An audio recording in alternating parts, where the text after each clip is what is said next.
When the bombs fell and the lights died, there were no second chances. In cities reduced to rubble and silence, survival wasn't a hobby. It was instinct sharpened by necessity. Civilians didn't wait for rescue. They built, burned, scavenged and endured with tools so crude and effective that some were later banned for safety reasons. What's wild is how many of these methods would still work today, when the next blackout hits, when the trucks stop rolling, when comfort collapses. These are the 8 World War II survival tricks so brutal they were banned after the war, forgotten by time, but never by those who lived through it. When coal vanished and gas lines froze, people didn't freeze with them. They turned to their garbage. Empty food tins became makeshift furnaces known as tin can heaters or buddy burners. The method was genius in its simplicity. Civilians rolled strips of cardboard into tight spirals, packed them into old cans, and poured melted candle wax or paraffin over the top. Once lit, the wickless flame burned low, steady and hot, enough to warm a small room or cook a rationed meal. In shelters beneath London and Warsaw, hundreds of these silent heaters glowed in the dark. They produced no smoke, no crackling, just heat, the kind that kept babies alive through freezing nights. But they were dangerous. One wrong pour, one overfilled can, and the whole room could go up in flames. Post-war officials banned homemade wax heaters outright, calling them a domestic hazard. But they worked, and they saved lives when nothing else did. When the gas stopped flowing, kitchens went cold, electric cookers were useless, coal was rationed, and wood was nearly impossible to find in bombed-out cities. That's when the paraffin stove became the heartbeat of the home. These small, grimy metal stoves burned kerosene, often hidden in tins beneath beds or floorboards. A few ounces of fuel could boil a kettle, heat soup, or cook a loaf of ersatz bread made from powdered potatoes and flour. The smell was acrid, the fumes toxic in unventilated rooms. But for millions, that faint blue flame meant survival. People learned to build makeshift ovens using bricks or salvaged metal racks from bombed buildings. They didn't eat well, but they ate. And for a mother in 1942, that was enough. Today, few households could cook without power. But those who remember the sting of paraffin fumes know sometimes survival doesn't smell sweet. When coal became rarer than gold, people found fire where others saw trash. Every morning, families sifted the ashes from their grates through homemade wire sieves, searching for unburned fragments of coal, tiny black gems buried in grey dust. Those remnants were dried, pressed or mixed with animal fat and flour to create makeshift briquettes. Messy, filthy and astonishingly efficient. Even the smallest batch could keep a room warm or heat a kettle. It was dirty work. Ash dust filled lungs, and burns were common.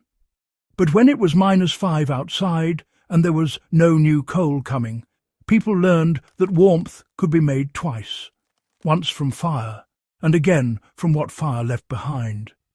That relentless discipline to reclaim heat from waste was survival distilled into its purest form. In wartime, silence could kill faster than bombs. When the power grid failed, radios powered by electricity or batteries became dead boxes. So civilians turned to a relic, the hand-crank radio. These mechanical lifesavers used kinetic energy. A few minutes of cranking could power 10 minutes of broadcast. Families huddled in cellars, turning the handle in rhythm while the air filled with static. Then a faint voice would emerge. Government instructions, coded resistance messages, or the eerie calm of a BBC announcer telling them when to duck for cover.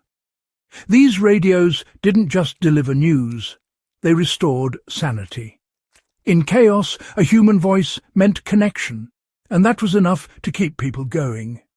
Even today, when Wi-Fi drops and signals die, the crank radio still works. It's the sound of resilience, not nostalgia. When enemy blockades cut off imports, hunger became its own kind of siege. The solution came from the soil. The victory garden wasn't a hobby. It was a weapon against starvation.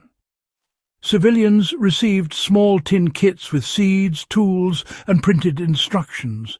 Carrots, cabbage, beets, beans, the most calorie-dense, soil-tolerant crops known. Families planted them everywhere, in courtyards, rooftops, bomb craters, even bathtubs. By 1943, nearly half of all vegetable eaten in Britain came from these gardens. They turned ordinary citizens into the world's largest decentralized food network. But they demanded relentless work, composting scraps, saving seeds, and watering by hand when pipes ran dry. What began as government propaganda became an act of rebellion, proof that self-reliance could feed a nation. At night, light meant death. One flicker from a candle could draw enemy bombers. To survive, civilians learned to vanish. They nailed wool blankets over doors, hung blackout curtains on windows, and painted glass panes black.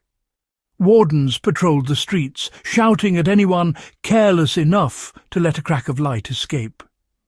Inside, families huddled together in rooms lined with heavy fabric, conserving heat and concealing their glow. Wool was chosen for a reason. It stayed warm even when damp, and it didn't burn easily. Those who ignored blackout orders sometimes paid the ultimate price. One uncovered lamp could doom an entire street. That's how tight survival was balanced, between warmth and invisibility. When bombs broke the pipes and taps ran dry, people didn't wait for repair crews. They turned to manual water pumps, rusted, squealing relics from the century before. With each pull of the lever, water rose from underground wells, drop by drop. Families lined up for hours, filling buckets, bottles, and kettles. It was exhausting, freezing work, and yet these pumps became lifelines when entire municipal systems collapsed. Contamination was a constant danger. People filtered water through sand, charcoal, or cloth, boiled it on paraffin stoves, and prayed it was clean enough. Still, the pump didn't need electricity, didn't care about pressure zones. It simply worked, a reminder that some technologies never stop being relevant. Perhaps the most haunting survival trick came from the bombed cities themselves. Homemade shelters. When official air raid bunkers overflowed, families dug into the earth beneath their own homes, bracing walls with scrap wood and metal beams. These crude underground dens shielded thousands during nightly raids, but they were unstable, damp, and often deadly if struck directly. Still, people kept building them. The government later banned such structures, calling them death traps. But for those who lived through the Blitz, those holes in the ground were miracles of desperation, built by bare hands and stubborn hope. They were proof that the will to survive often outruns the fear of failure. They didn't call themselves preppers. They didn't live stream their ingenuity or hashtag resilience. They just survived because no one else was coming. Ordinary people, mothers, grandparents, children, turned waste into warmth, trash into tools, and silence into safety.